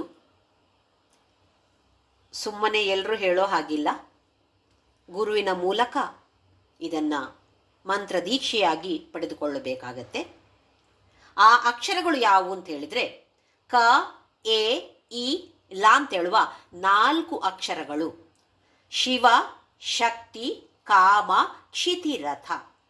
ಶಿವನ ಬೀಜಾಕ್ಷರ ಕ, ಶಕ್ತಿ ಬೀಜಾಕ್ಷರ ಎ, ಕಾಮ ಬೀಜಾಕ್ಷರ ಇ, ಕ್ಷಿತಿ ಅಂದರೆ ಪೃಥ್ವಿಯ ಬೀಜಾಕ್ಷರ ಲ. ಇದು ಒಂದು ಖಂಡ. ಈ ಖಂಡಕ್ಕೆ ಹೆಸರು ಅಗ್ನಿಖಂಡ ಅಂತ. 3 ಖಂಡಗಳಿವೆ: ಅಗ್ನಿಖಂಡ, ಸೂರ್ಯಖಂಡ, ಸೋಮಖಂಡ. ಇದು ಮೊದಲನೆಯ ಖಂಡ ಅಥವಾ ಮೊದಲನೆಯ ಭಾಗ, ಅಗ್ನಿಖಂಡ ಅಂತ ಹೆಸರು. ಇದು ಕ್ರಿಯಾಶಕ್ತಿಯನ್ನು ಸೂಚಿಸುತ್ತೆ. ಕೆಲಸ ಮಾಡಲು ಬೇಕಾದಂತಹ ಒಂದು ಶಕ್ತಿ. ಯಾವುದೇ ಕೆಲಸ ಮಾಡಬೇಕಾಗಿದ್ರೂ ಶಕ್ತಿ ಬೇಕಾಗಿದೆ, ಆ ಕ್ರಿಯಾಶಕ್ತಿಯನ್ನು ಸೂಚಿಸುತ್ತೆ. ಹಾಗೆಯೇ ವೈಯಕ್ತಿಕವಾದ ಸ್ಥಿತಿಯನ್ನು, ಯಾವ ಸ್ಥಿತಿಯನ್ನು ಸೂಚಿಸುತ್ತೆ ಅಂತೇಳಿದರೆ ಜಾಗೃತ ಅವಸ್ಥೆಯನ್ನು ಸೂಚಿಸುತ್ತೆ. ಇದು ಜಾಗೃತ ಅವಸ್ಥೆ, ಸ್ವಪ್ನಾವಸ್ಥೆ, ಸುಷುಪ್ತಿ ಅವಸ್ಥೆ, ಇದು ನಮಗೆ ಗೊತ್ತಿದೆ. ಈ ಖಂಡ ಜಾಗೃತ ಅವಸ್ಥೆಯನ್ನು ಸೂಚಿಸುತ್ತೆ ವೈಯಕ್ತಿಕ ಸ್ಥಿತಿಯಲ್ಲಿ. ಬ್ರಹ್ಮಾಂಡದ ಸ್ಥಿತಿಯಲ್ಲಿ ನೋಡಬೇಕಿದ್ರೆ ಇದು ವಿಶ್ವರೂಪ ಜಾಗರಣಿ ಸ್ವಪಂತಿ ತೈಜಸಾತ್ಮಿಕ ಅಂತ ನಾವು ಲಲಿತಾ ಸಹಸ್ರನಾಮದಲ್ಲಿ ಕಲ್ತಿದ್ದೇವೆ. ವಿಶ್ವವನ್ನು ಸೂಚಿಸುತ್ತೆ. ವೈಶ್ವಾನರ ಅಥವಾ ವಿಶ್ವ ಅಂತ ಹೇಳೋದನ್ನು ಇದು ಸೂಚಿಸುತ್ತೆ. ತಮೋಗುಣವನ್ನು ಸೂಚಿಸುತ್ತೆ. ಅಗ್ನಿಖಂಡ 4 ಅಕ್ಷರಗಳು, ಆಮೇಲೆ ಕೊನೆಯಲ್ಲಿ ಇನ್ನೊಂದು ಅಕ್ಷರ ಸೇರಿಸೋದಿದೆ, ಆಮೇಲೆ ನೋಡೋಣ. ಎರಡನೇ ಖಂಡ ರವಿ ಶೀತ ಕಿರಣ ಸ್ಮರೋಹಂಸ ಚಕ್ರ. ರವಿ ಸೂರ್ಯ, ಆಮೇಲೆ ಶೀತಕಿರಣ ಅಂತ ಹೇಳಿದರೆ ಚಂದ್ರ, ಸ್ಮರ ಅಂತ ಹೇಳಿದರೆ ಮತ್ತೆ ಕಾಮರಾಜ, ಹಂಸವೇ, ಆಮೇಲೆ ಶಕ್ರ ಅಂತ ಹೇಳಿದರೆ ಇಂದ್ರ. 5 ಬೀಜಾಕ್ಷರಗಳಿವೆ. ಹ ಸ ಕ ಹ ಲ. ಹ ಸ ಕ ಹ ಲ. ಈ 5 ಜನರ 5 ಬೀಜಾಕ್ಷರಗಳು ಎರಡನೆಯ ಖಂಡದಲ್ಲಿದೆ. ಇದು ಸೂರ್ಯಖಂಡವನ್ನು ಸೂಚಿಸುತ್ತೆ. ಹಾಗೆಯೇ ಸ್ವಪ್ನಾವಸ್ಥೆಯನ್ನು ಸೂಚಿಸುತ್ತೆ.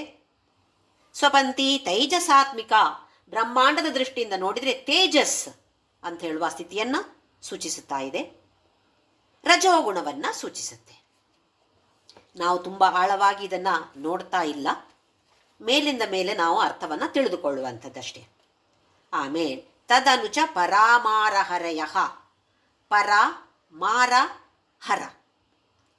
ಪರ ಅಂತೇಳಿದರೆ ಬ್ರಹ್ಮ, ಮಾರ ಅಂತೇಳಿದರೆ ಮನ್ಮಥ, ಹರ. ಮತ್ತು ಈ 3 ಇವರದ್ದು ಸ ಕ ಲ ಅಂತ ಹೇಳುವ 3 ಅಕ್ಷರಗಳು, ಬೀಜಾಕ್ಷರಗಳು. ಮೊದಲನೆಯ ಖಂಡದಲ್ಲಿ 4 ಎರಡನೆಯ ಖಂಡದಲ್ಲಿ 5, ಈ ಖಂಡದಲ್ಲಿ 3. ಈ ಖಂಡಕ್ಕೆ ಹೆಸರು ಸೋಮಖಂಡ. ಸುಷುಪ್ತಿ ಅವಸ್ಥೆಯನ್ನ ಸೂಚಿಸತ್ತೆ. ವಿಶ್ವರೂಪ ಜಾಗರಣಿ ಸ್ವಪಂತಿ ತೈಜಸಾತ್ಮಿಕ ಸುಪ್ತ ಪ್ರಾಜ್ಞಾತ್ಮಿಕ ಪ್ರಾಜ್ಞಾ ಅಂತ ಹೇಳುವ ಅವಸ್ಥೆಯನ್ನ ಸೂಚಿಸತ್ತೆ.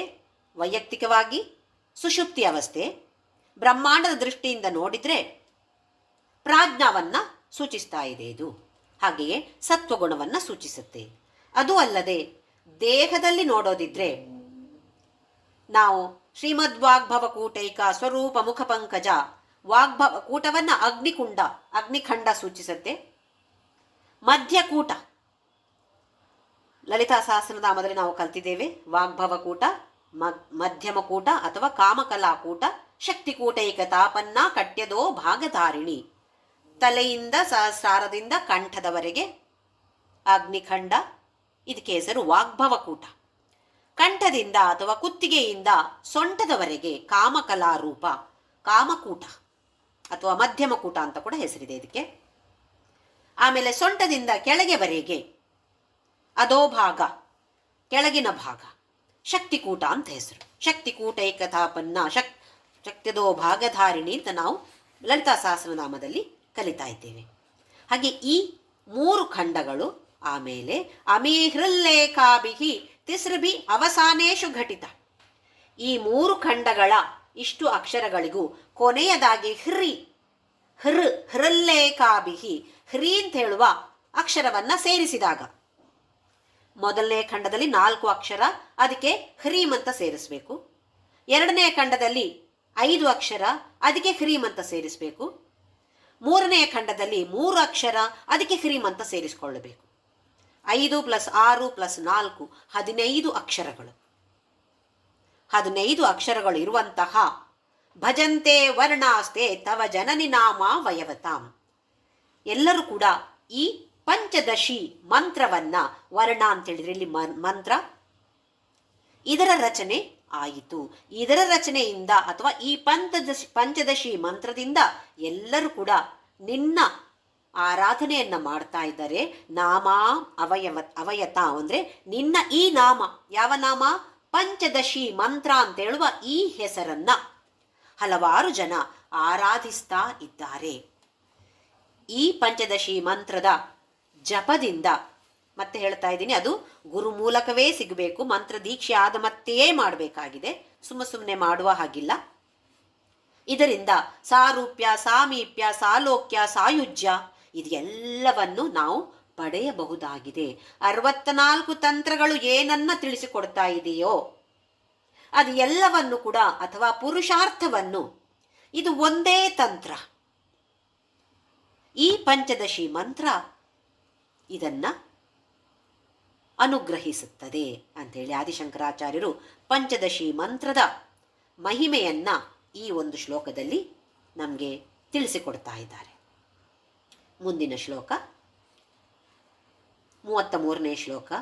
ಸ್ಮರಂ ಯೋನಿಂ ಲಕ್ಷ್ಮೀ ತ್ರಿತಯಮಿದಮಾದೌ ತವ ಮನೋಃ ನಿಧಾಯೈಕೆ ನಿತ್ಯೇ ನಿರವಧಿ ಮಹಾಭೋಗರಸಿಕಾಃ ಭಜಂತಿ ತ್ವಾಂ ಚಿಂತಾಮಣಿಗುಣ ನಿಬದ್ಧಾಕ್ಷವಲಯಾಃ ಶಿವಾಗ್ನೌ ಜುಹ್ವಂತಃ ಸುರಭಿಘೃತಧಾರಾ ಹುತಿಶತೈಃ. ಮತ್ತೆ ಇಲ್ಲಿ ಇನ್ನು ಕೆಲವು ಬೀಜಾಕ್ಷರಗಳ ಬಗ್ಗೆ ಹೇಳ್ತಿದ್ದಾರೆ. ಸ್ಮರ ಅಂತ ಹೇಳಿದ್ರೆ ಮನ್ಮಥ ಬೀಜ ಐಂ. ಯೋನಿಂ ಭುವನೇಶ್ವರಿ ಬೀಜ ಹ್ರೀಂ. ಲಕ್ಷ್ಮೀಂ ಶ್ರೀಂ. ಈ 3 ಮನ್ಮಥ ಬೀಜ ಅಥವಾ ಕಾಮರಾಜ ಬೀಜ, ಭುವನೇಶ್ವರಿ ಬೀಜ, ಲಕ್ಷ್ಮೀ ಬೀಜ. ಪ್ರತಿಯೊಂದು ದೇವತೆಗೂ ಒಂದೊಂದು ಬೀಜಾಕ್ಷರ ಇದೆ. ಈ ಅಕ್ಷರಗಳ ಅಥವಾ ಶಬ್ದ, ಒಂದೊಂದು ಶಬ್ದಕ್ಕೂ ಒಂದೊಂದು ಶಕ್ತಿ ಇದೆ. ಶಬ್ದದಲ್ಲಿ, ನಾದದಲ್ಲಿ ಇರುವಂತಹ ಶಕ್ತಿಗೆ ಹೆಸರು ಮಾತೃಕಾ ವರ್ಣರೂಪಿಣಿ. ಅ ಆ ಇ ಈ ಕ ಕ ಗ ಘ ಎಲ್ಲ ಅಕ್ಷರಕ್ಕೂ ಕೂಡ ಬೇರೆ ಬೇರೆಯಾದ ಶಕ್ತಿ ಇದೆ. ಇದು ನಮ್ಮ ಸಂಸ್ಕೃತದ ಶ್ರೇಷ್ಠತೆ. ಪ್ರತಿಯೊಂದು ಅಕ್ಷರಕ್ಕೂ ಒಂದೊಂದು ಶಕ್ತಿ ಇದೆ. ಆ ಶಕ್ತಿಗೆ ಹೆಸರು, ನಾದದ ಹೆಸರು, ನಾದಕ್ಕೆ ಇರುವಂತಹ ಶಕ್ತಿಯ ಹೆಸರು ಮಾತೃಕಾ.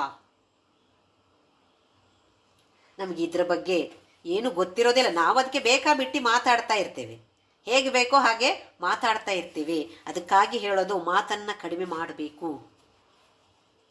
ಪ್ರತಿಯೊಂದು ಪದಕ್ಕೂ ಶಕ್ತಿ ಇದೆ. ಅದರ ಬಗ್ಗೆ ತಿಳಿದುಕೊಂಡ್ರೆ ನಾವು ಎಚ್ಚರ ವಹಿಸ್ತೇವೆ. ಮಾತನಾಡುವಾಗ ಯಾವುದು ಅನಗತ್ಯವಾಗಿ ಮಾತನಾಡೋದಿಲ್ಲ. ದೇವಿ ಅಂತ ಹೇಳಿದರೆ ಪ್ರಕಾಶ, ದೇವ. ದೇವಿ ಅಂದರೆ ಅರ್ಥ ಏನು?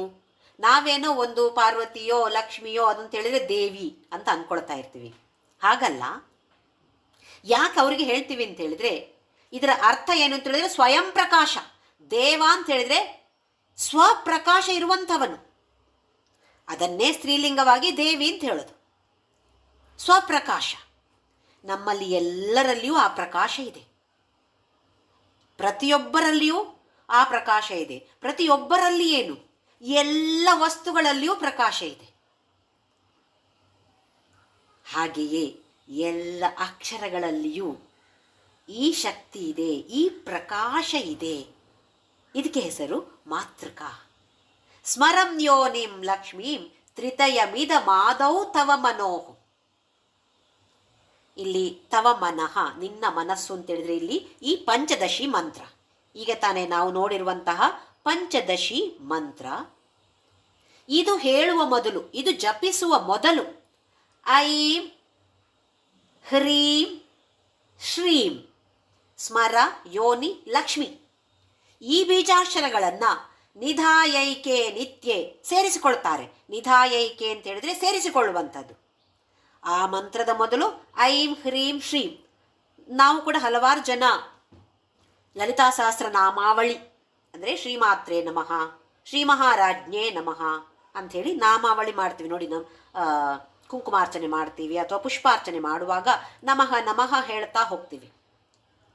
ಹಲವಾರು ಜನ ಈ ಒಂದು ಪದ್ಧತಿನ ಇಟ್ಕೊಳ್ತಾರೆ. ಶ್ರೀಂ ಅಂತ ಹೇಳೋದು, ಅಥವಾ ಓಂ ಐಂ ಹ್ರೀಂ ಶ್ರೀಂ ಶ್ರೀ ಮಾತ್ರೇ ನಮಃ, ಓಂ ಐಂ ಕ್ರೀಂ ಶ್ರೀಂ ಶ್ರೀ ಅಲ್ವಾ, ಹೀಗೆ ಮಾಡ್ತಾ ಹೋಗ್ತಾರೆ, ಹೇಳ್ತಾ ಇರ್ತಾರೆ. ಹಾಗೆ ಇಲ್ಲೇನು ಹೇಳ್ತಿದ್ದಾರೆ ಅಂತ ಹೇಳಿದ್ರೆ, ನಿನ್ನ ಪಂಚದಶಿ ಮಂತ್ರದ ಮೊದಲು ಈ 3 ಬೀಜಾಕ್ಷರಗಳನ್ನು ಕೆಲವರು ಸೇರಿಸಿಕೊಳ್ತಾರೆ. ಯಾರದು? ನಿರವಧಿ ಮಹಾಭೋಗರಸಿಕ. ಯಾರಿಗೆ ಮಹಾಭೋಗಗಳು ಬೇಕು ಅಂತ ಇಚ್ಛೆ ಇದೆಯೋ ಅಂಥವರು ಈ ಪಂಚದಶಿ ಮಂತ್ರವೇ ತುಂಬ ಶಕ್ತಿ ಇದೆ, ಅದಕ್ಕೂ ಇದನ್ನು ಸೇರಿಸಿಕೊಳ್ತಾರೆ. ಯಾಕೆ? ಯಾವುದೋ ದೊಡ್ಡ ಪಟ್ಟ ಸಿಗಬೇಕಾಗಿದೆ, ಚೀಫ್ ಮಿನಿಸ್ಟರ್ ಪೋಸ್ಟ್ ಸಿಗಬೇಕಾಗಿದೆ, ಇಲ್ವಾ ದೊಡ್ಡ ರಾಜ್ಯ ಸಿಗಬೇಕಾಗಿದೆ, ಸಂಪತ್ತು ಸಿಗಬೇಕಾಗಿದೆ, ಭೋಗಗಳು, ಲೌಕಿಕ ಭೋಗಗಳನ್ನೂ ಕೂಡ ಅವಳು ಕೊಡ್ತಾಳೆ ಅಂತ ಹೇಳೋದನ್ನು ಇಲ್ಲಿ ಆದಿಶಂಕರಾಚಾರ್ಯರು ನಮಗೆ ತಿಳಿಸ್ತಾ ಇದ್ದಾರೆ. ಅಧ್ಯಾತ್ಮ ಶಕ್ತಿ ಮಾತ್ರ ಅಲ್ಲ, ಲೌಕಿಕವಾದ ಭೋಗಗಳನ್ನೂ ಕೂಡ ಅವಳು ಅನುಗ್ರಹಿಸ್ತಾಳೆ. ನಿರವಧಿ ಮಹಾಭೋಗರಸಿಕ ಭಜಂತಿ ತ್ವಾಂ ಚಿಂತಾಮಣಿ ಗುಣನಿಬದ್ಧಾಕ್ಷ ವಲಯಾಹ. ಹೇಗೆ ನಾವು ಕೈಯಲ್ಲಿ ಜಪಮಾಲೆಯನ್ನು ಹಿಡ್ಕೊಳ್ಳೋದು, ಸ್ಫಟಿಕದ ಮಾಲೆಯನ್ನು ಹಿಡಿದುಕೊಂಡು ಜಪವನ್ನು ಮಾಡ್ತಾ ಮಾಡ್ತಾ ಮಾಡ್ತಾ ಶಿವಾಗ್ನೌ ಜುಹ್ವಂತಹ, ಶಿವಾಗ್ನಿಯಲ್ಲಿ, ಎಲ್ಲಿದೆ ಶಿವಾಗ್ನಿ? ಆಜ್ಞಾಚಕ್ರದಲ್ಲಿ. ಚಿದಗ್ನಿಕುಂಡ ಸಂಭೂತ ದೇವ ಕಾರ್ಯ ಸಮುದ್ಯತ ಅಂತ ಹೇಳಲ್ವಾ? ಅಗ್ನಿಕುಂಡ ಎಲ್ಲಿದೆ? ಅಗ್ನಿಕುಂಡ ಹೊರಗಿರುವಂತಹ ಅಗ್ನಿಕುಂಡ ಅಲ್ಲ, ನಾವು ಸಮಯಾಚಾರರು.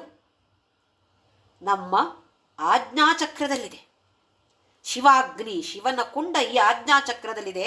ಇಲ್ಲಿ ಜುಹ್ವಂತಹ, ಇಲ್ಲಿ ಆಹುತಿಯನ್ನ ಕೊಡ್ತಾ ಇದ್ದೇವೆ. ಯಾವುದನ್ನ ಆಹುತಿ ಕೊಡ್ತಾ ಇದ್ದೇವೆ ಇಲ್ಲಿ? ಸುರಭಿ ಘೃತ ಧಾರಾಹುತಿ ಶತೈಹಿ.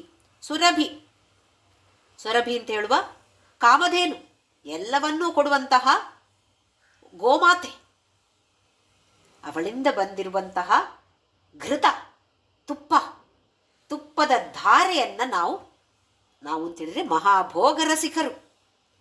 ಧಾರೆಯನ್ನೇ ಹರಿಸಿ ನಿನ್ನ ಪೂಜೆಯನ್ನು ಮಾಡ್ತಾ ಇದ್ದಾರೆ. ಅಂದರೆ ಇಲ್ಲಿ ತುಪ್ಪ ಅಂತ ಹೇಳಿದರೆ ಸುರಭಿಯಿಂದ ಬಂದಿರುವಂತಹ ತುಪ್ಪ ಅಂತ ಹೇಳಿದರೆ ಜಪ ಮಾಡ್ತಾ ಮಾಡ್ತಾ ಪಂಚದಶಿ ವಿದ್ಯೆಯ ಜಪ, ಅದರ ಜೊತೆಯಲ್ಲಿ ಐಂ ಹ್ರೀಂ ಶ್ರೀಂ ಅಂತ ಹೇಳುವ ಈ ಬೀಜಾಕ್ಷರಗಳನ್ನು ಸೇರಿಸಿಕೊಂಡು ಇನ್ನೂ ಶಕ್ತಿಯುತವಾಗಿ ಮಾಡಿ ತಮಗೆ ಬೇಕಾದಂತಹ ಎಲ್ಲ ಲೌಕಿಕ ಕೋರಿಕೆಗಳನ್ನು ತೀರಿಸಿಕೊಳ್ತಾ ಇದ್ದಾರೆ ಹಲವಾರು ಭೋಗ ರಸಿಕರು. ತಪ್ಪುಂತಲ್ಲ, ಆದರೆ ಮುಂದಕ್ಕೆ ಸಾಕ್ತಾ ಸಾಕ್ತಾ ಅದನ್ನು ಮೀರಿ ಹೋಗಬೇಕಾಗಿದೆ. ನನಗೆ ಯಾವುದೋ ಜಮೀನ್ದಾರ ಆಗಬೇಕು, ನನಗೆ ಇಂತಹ ಸಂಪತ್ತು ಬೇಕು ಅಂತ ಹೇಳುವ ಕೋರಿಕೆ ಇರಬಹುದು. ಇದ್ರೂ ಕೂಡ ಅವಳು ಯಾವುದೆಲ್ಲ ನಮಗೆ ಅನುಗ್ರಹಿಸುವ ಸಾಧ್ಯತೆ ಇದೆ, ಓಹೋ ಅಧ್ಯಾತ್ಮದಲ್ಲೂ ನಮಗೆ ಅವಳು ಅನುಗ್ರಹಿಸ್ತಾಳೆ ಅಂತಾದರೆ ಅದೇ ಮೇಲು ತಾನೆ. ಮತ್ತೆ ಇದೆಲ್ಲ ತೃಣ ಸಮಾನ ಆಗಬೇಕು ತಾನೆ. ಯಾವಾಗ ಈ ವಿವೇಕ ಹುಟ್ಟಿಕೊಳ್ಳತ್ತೋ ಆಗ ಈ ಲೌಕಿಕ ಕೋರಿಗಳು ತನ್ನಿಂತಾನಾಗಿಯೇ ಬಿಟ್ಟು ಹೋಗತ್ತೆ. ಮೊನ್ನೆವರೆಗೆ ಓಹೋ ದೊಡ್ಡ ಮನೆ ಬೇಕು, ಕಾಲ ಮೇಲೆ ಕಾಲ ಹಾಕ್ಕೊಂಡು ಕೂತ್ಕೊಳ್ಬೇಕು, ನನಗೆ ಎಲ್ಲರೂ ಪರಿಚಾರಿಕೆಯವರು ಕೆಲಸ ಮಾಡಬೇಕು ಅಂತ ಹೇಳುವ ಆಸೆ ಇದ್ದಿರಬಹುದು. ಆದರೆ ಈ ಸೌಂದರ್ಯ ಲಹರಿಯ ವಿಚಾರ ತಿಳಿದಾಗ ಓಹೋ ಇದೆಲ್ಲ ತೃಣ ಸಮಾನ. ವಿವೇಕ ಜಾಗೃತವಾಗಬೇಕು. ಅದಕ್ಕೋಸ್ಕರ ಆದಿಶಂಕರಾಚಾರ್ಯರು ಹೀಗೆಲ್ಲ ಮಾಡೋರು ಇದ್ದಾರೆ, ತಪ್ಪುಂತಲ್ಲ. ಅದರಿಂದ ಮುಂದಕ್ಕೆ ಸಾಗಬೇಕು. ಜಪಮಾಲೆಯನ್ನು ಹಿಡಿದುಕೊಂಡು ಜಪವನ್ನು ಮಾಡ್ತೇವೆ, ಹಲವಾರು ಜಪವನ್ನು ಮಾಡ್ತೇವೆ. ಪ್ರಶ್ನೆ ಮಾಡಿಕೊಳ್ಳಬೇಕು ನಮ್ಮನ್ನು ನಾವೇ, ಯಾಕಾಗಿ ಮಾಡ್ತಾ ಇದ್ದೇನೆ? ಯಾವುದು ಸಿಗಬೇಕಾಗಿದೆ ನನಗೆ ಹಾಗಾಗಬೇಕು, ನನ್ನ ಗಂಡನಿಗೆ ನನ್ನ ಹೆಂಡತಿಗೆ ಹೀಗೆ ಆಗಬೇಕು, ನನ್ನ ಮಕ್ಕಳಿಗೆ ಹೀಗೆ ಆಗಬೇಕು, ಎಲ್ಲವೂ ಲೌಕಿಕ ಕೋರಿಕೆಗಳೇ ತಾನೆ. ಇದರಲ್ಲಿ ನಾನು ಇನ್ನೂ ಒಳ್ಳೆಯವಳಾಗಬೇಕು, ನನ್ನಿಂದ ಸಮಾಜಕ್ಕೆ ಏನಾದರೂ ಸೇವೆ ಆಗಬೇಕು, ನನಗೆ ನಿನ್ನ ಸ್ಮರಣೆ ಸದಾ ಕಾಲ ಇರಬೇಕು, ನಿನ್ನ ಸೇವೆಯನ್ನು ನಾನು ಮಾಡಬೇಕು, ಎಲ್ಲರಲ್ಲಿಯೂ ನಿನ್ನನ್ನು ಕಾಣಬೇಕು, ನಿನ್ನನ್ನು ಪ್ರೀತಿಸಬೇಕು ನಾನು ಎಲ್ಲರಲ್ಲಿಯೂ ಅಂತ ಹೇಳುವ ಭಾವನೆ ನಮ್ಮಲ್ಲಿ ಮೂಡಿತು ಅಂತಾದರೆ ಖಂಡಿತವಾಗಿಯೂ ಸೌಂದರ್ಯ ಲಹರಿ ನಮ್ಮಲ್ಲಿ ಪರಿಣಾಮವನ್ನು ಬೀರ್ತಾ ಇದೆ. ಇಲ್ಲ ನಾವಿನ್ನೂ ಕೂಡ ಸ್ವಾರ್ಥಪರರಾಗ್ತಾ ಇದ್ದೇವೆ ಅಂತಾದರೆ ಕುಂಡಲಿನಿ ಜಾಗೃತವಾಗಿಲ್ಲ, ಇನ್ನೂ ಮೂಲಾಧಾರದಲ್ಲಿಯೇ ನಿದ್ದೆ ಮಾಡಿಕೊಂಡೇ ಇದೆ. ಎಬ್ಬಿಸಬೇಕಾಗಿದೆ. ಈ ಥರದ ಪ್ರಯತ್ನಗಳನ್ನು ನಾವು ಮಾಡಿದರೆ ತಾನೇ ಮುಂದಕ್ಕೆ ಸಾಗೋದು. ಮುಂದಿನ ಶ್ಲೋಕ 34ನೇ ಶ್ಲೋಕ. ಶರೀರಂ ತ್ವಂ ಶಂಭೋ ಶಶಿಮಿಹಿರವಕ್ಷೋರುಹಯುಗಂ ತವಾತ್ಮಾನಂ ಮನ್ಯೇ ಭಗವತಿ ನವಾತ್ಮಾನಮನಘಂ ಅತಃಶೇಷ ಶೇಷೀತ್ಯಯಂ ಉಭಯ ಸಾಧಾರಣತಯಾ ಸ್ಥಿತ ಸಂಬಂಧೋ ವಾಂ ಸಮರಸ ಪರಾನಂದ ಪರಯೋಃ. ಈ ಶ್ಲೋಕದಲ್ಲಿ ಆದಿಶಂಕರಾಚಾರ್ಯರು ಜಗನ್ಮಾತಾ ಜಗತ್ಪಿತರಾದಂತಹ ಪಾರ್ವತಿ ಪರಮೇಶ್ವರರು ಒಂದೇ, ಏಕಮೇವ ಅದ್ವಿತೀಯಂ, ಇನ್ನು ಬೇರೆ ಏನೂ ಇಲ್ಲ, ಇದು ಒಂದೇ ಇರುವಂಥದ್ದು, ಇವರಿಬ್ಬರು ಕೂಡ ಒಂದೇ. ಶರೀರಂ ತ್ವಂ ಶಂಭೋಃ, ಹೇಗೆ ಹೇಳ್ತಿದ್ದಾರೆ ಅಂತ ಇದ್ರೆ, ನೀನೇ ಶಂಭುವಿನ ದೇಹ. ನಾವೀಗ ಹಾಲು ಕುಡಿಬೇಕು, ಕಾಫಿ ಕುಡಿಬೇಕು, ಟೀ ಕುಡಿಬೇಕು ಅಂತಾದರೆ ಏನಾದರೂ ಮೇಲಿಂದ ಸುರಿದ್ರೆ ಕುಡಿಯೋಕ್ಕಾಗತ್ತಾ? ಮಳೆ ನೀರು ಬಂದಾಗ ಇದ್ರೂ ಕೂಡ ನಮಗೆ ನೀರು ಹಾಕಿ ಕುಡಿಯೋಕ್ಕಾಗಲ್ಲ. ಅದನ್ನು ಹಾಕಕ್ಕೆ ಏನೋ ಒಂದು ಬೇಕು, ಒಂದು ಗ್ಲಾಸ್ ಏನೋ ಒಂದು ಬೇಕು ತಾನೆ, ಅದರಲ್ಲಿ ಸುರ್ಕೊಂಡ್ರೆ ಮತ್ತೆ ನಾವು ಕುಡಿಬಹುದು. ಹಾಗೆಯೇ ಈ ತತ್ವ ಇರಬೇಕು ಅಂತಾದರೆ ಅದಕ್ಕೊಂದು ಇಟ್ಕೊಳ್ಳಿಕ್ಕೇನೋ ಬೇಕು ತಾನೆ. ಅದೇನು? ಅದು ಶರೀರ. ಜಗನ್ಮಾತೆಯೇ ಶಿವನಿಗಿಂತಲೂ ಶ್ರೇಷ್ಠ ಅಂತ ಹೇಳ್ತಿದ್ದಾರೆ ಆದಿಶಂಕರಾಚಾರ್ಯರು. ಆದರೆ ಈ ಶ್ಲೋಕದಲ್ಲಿ ಇವರಿಬ್ಬರೂ ಒಂದೇ, ಇವರಿಬ್ಬರಿಗೆ ಏನೂ ವ್ಯತ್ಯಾಸ ಇಲ್ಲ. ಒಂದೊಂದು ಕಡೆ ಶ್ರೇಷ್ಠ, ಜಗನ್ಮಾತೆಯೇ ಜಗತ್ಪಿತನಿಂದಲೂ ಶ್ರೇಷ್ಠ ಅಂತ ಹೇಳ್ತಾರೆ, ಇನ್ನೊಂದು ಕಡೆ ಇವರಿಬ್ಬರು ಒಂದೇ ಅಂತ ಹೇಳ್ತಾರೆ. ಶರೀರಂ ತ್ವಂ ಶಂಭೋಹೋ, ನೀನೇ ಶಂಭುವಿನ ದೇಹ. ಶಶಿ ಮಿಹಿರ ವಕ್ಷೋರುಹಯುಗಂ, ಶಶಿ ಮತ್ತೆ ಮಿಹಿರ. ಶಶಿ ಅಂತೇಳಿದರೆ ಚಂದ್ರ, ಮಿಹಿರ ಅಂತೇಳಿದರೆ ಸೂರ್ಯ. ಸೂರ್ಯ ಚಂದ್ರರೇ ನಿನ್ನ ಸ್ತನ ಯುಗ್ಮಗಳು. ಅದೇ ಶಿವನನ್ನು ಹೇಳಬೇಕು ಅಂತಾದರೆ ಸೂರ್ಯ ಮತ್ತೆ ಚಂದ್ರ ನಿನ್ನ ಕಣ್ಣುಗಳು ಅಂತ ಹೇಳೋದು. ಮೂರನೆಯದು ಕಣ್ಣು ಅಗ್ನಿ. ಅಂದರೆ ಶಿವನನ್ನು ಇಲ್ಲಿ ದ್ರಷ್ಟ ಅಂತ ಹೇಳ್ತೀವಿ. ದ್ರಷ್ಟ, ದೃಷ್ಟ ಅಲ್ಲ, ದ್ರಷ್ಟ, ನೋಡುವಂಥವನು, ಎಲ್ಲವನ್ನು ನೋಡುವಂಥವನು. ಜಗನ್ಮಾತೆ ತನ್ನ ಸ್ತನಗಳಲ್ಲಿ ಆಹಾರವನ್ನು ತುಂಬಿಸಿಕೊಂಡು ಎಲ್ಲರಿಗೂ ಪ್ರಸಾದಿಸುವಂಥವಳು. ಸೂರ್ಯ ಅಂತ ಹೇಳುವ ಬಲದ ವಕ್ಷಸ್ಥಲದಿಂದ, ಸ್ತನದಿಂದ ಪ್ರಾಣಶಕ್ತಿಯನ್ನು ಕೊಡ್ತಿದ್ದಾಳೆ. ಚಂದ್ರ ಅಂತ ಹೇಳುವ ಎರಡನೆಯ ಸ್ತನ, ಎಡಭಾಗದ ಸ್ತನದಿಂದ ಸೋಮರಸ, ಪೌಷ್ಟಿಕಾಂಶಗಳನ್ನು ನಮಗೆ ಪ್ರಸಾದಿಸ್ತಿದ್ದಾಳೆ. ಹಾಗಾಗಿ ಅವಳು ಅನ್ನಪೂರ್ಣೆ. ಶಶಿ ಮಿಹಿರ ವಕ್ಷೋರುಹಯುಗಂ ತವಾತ್ಮಾನಂ ಮನ್ಯೆ ಭಗವತಿ ನವಾತ್ಮಾನಂ ಅನಘಂ. ಅನಘ ಅಂತ ಹೇಳಿದರೆ ಯಾವ ದೋಷವೂ ಇಲ್ಲದೇ ಇರುವಂಥದ್ದು, ದೋಷರಹಿತವಾದ ನವವ್ಯೂಹಾತ್ಮಕವಾದ ಆನಂದ ಭೈರವನೇ ನೀನು. ಇವಿಬ್ಬರು ಬೇರೆ ಬೇರೆ ಅಲ್ಲ, ಅಥವಾ ಸಾಮ್ಯತೆ.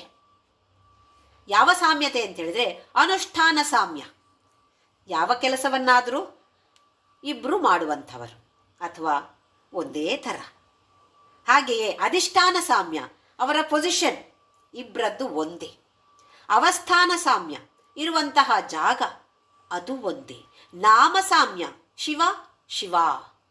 ರೂಪ ಸಾಮ್ಯ, ಅರ್ಧನಾರೀಶ್ವರದಲ್ಲಿ ನೋಡ್ತೇವೆ, ರೂಪದಲ್ಲಿ ಒಂದೇ ಥರ ಇದ್ದಾರೆ.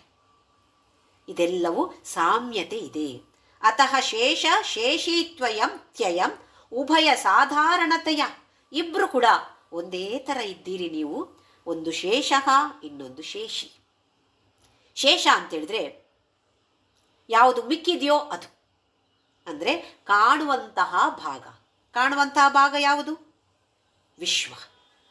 ಶೇಷಿ ಅಂತ ಹೇಳಿದ್ರೆ ಕಾಣದೇ ಇರುವಂತಹ ಭಾಗ. ಯಾವುದು ಕಾಣದೇ ಇರುವಂತಹ ಭಾಗ? ಆತ್ಮ. ಇದು ಕಾಣೋದಿಲ್ಲ. ಕಾಣುವಂತಹ ಪ್ರಪಂಚವು ಕಾಣದೇ ಇರುವಂತಹ ತತ್ವ ಆತ್ಮ ಅಂತ ಹೇಳೋದು, ಅದು ಶಿವ ಅಂತ ಹೇಳ್ತೀವಿ. ಕಾಣುವಂತಹ ಪ್ರಪಂಚ ಇದು ಜಗನ್ಮಾತೆ ಅಂತ ಹೇಳ್ತೀವಿ. ಇವರಿಬ್ಬರೂ ಕೂಡ ಬೇರೆ ಬೇರೆ ಅಲ್ಲ. ಉಭಯ ಸಾಧಾರಣತೆಯ ಸ್ಥಿತ ಸಂಬಂಧೋವ ಸಮರಸಪರಾನಂದ ಪರಯೋ. ನಿಮ್ಮಿಬ್ಬರಲ್ಲಿ ಕೂಡ ಎಂಥ ಸಾಮರಸ್ಯ ಇದೆ. ಇಬ್ಬರು ಒಂದೇ ಥರ ಇದ್ದೀರಿ ನೀವು. ಯಾವ ವಿಚಾರವನ್ನು ನೋಡಿದ್ರೂ ಕೂಡ ಒಂದೇ ಥರ.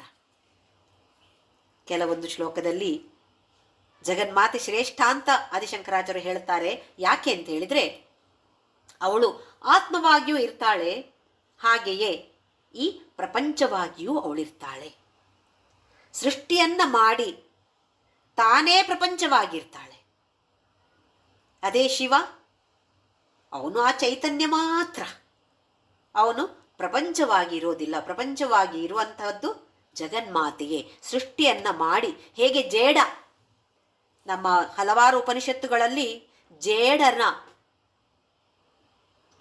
ಉದಾಹರಣೆಯನ್ನು ಕೊಡ್ತಾರೆ. ಒಂದು ಜೇಡವನ್ನು ನೋಡಿದರೆ ಜೇಡರ ಬಲೆಯನ್ನು ಕಟ್ಟತ್ತೆ. ಎಲ್ಲಿಂದ? ಬಾಯಿಂದ ಯಾವುದೋ ಒಂದು ದ್ರವವನ್ನು ಹೊರತೆಗೆದು ಅದರಲ್ಲಿಯೇ ಬಲೆಯನ್ನು ಕಟ್ಟತ್ತೆ. ಸ್ವಲ್ಪ ಸಮಯ ಆದ ನಂತರ ಅದನ್ನೆಲ್ಲ ಮತ್ತೆ ಗಮನಿಸಿದ್ರ ತನ್ನ ಬಾಯಿಯ ಒಳಗೆ ಮತ್ತೆ ತೆಗೆದುಕೊಳ್ಳತ್ತೆ. ಅದು ನಾವದನ್ನು ತುಂಡು ಮಾಡದೇ ಇದ್ದರೆ, ಗುಡಿಸಿ ತೆಗೆದು ಹಾಕದೇ ಇದ್ದರೆ ಅದು ತನ್ನ ಒಳಗೆ ಮತ್ತೆ ಅದನ್ನು ತೆಗೆದುಕೊಳ್ಳತ್ತೆ. ಅದೇ ರೀತಿಯಲ್ಲಿ ಈ ಪ್ರಪಂಚವನ್ನು ಸೃಷ್ಟಿ ಮಾಡಿ ಮತ್ತೆ ಪ್ರಳಯ ಅಂತ ಹೇಳಿದ್ರೆ ಅದೇ ಪ್ರಪಂಚವನ್ನು ತನ್ನ ಒಳಗೆ ಮತ್ತೆ ಸ್ವೀಕಾರವನ್ನು ಮಾಡುವಂಥದ್ದು, ತೆಗೆದುಕೊಂಡು ಹೋಗುವಂಥದ್ದು.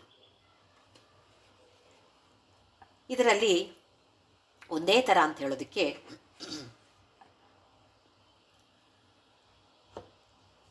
ಪಂಚತತ್ವಗಳಿವೆ. ಈ ಜಗನ್ಮಾತೆಯ ಕುಟುಂಬದಲ್ಲಿ ಈ ಪಂಚತತ್ವಗಳಿವೆ ಅಂತೆ.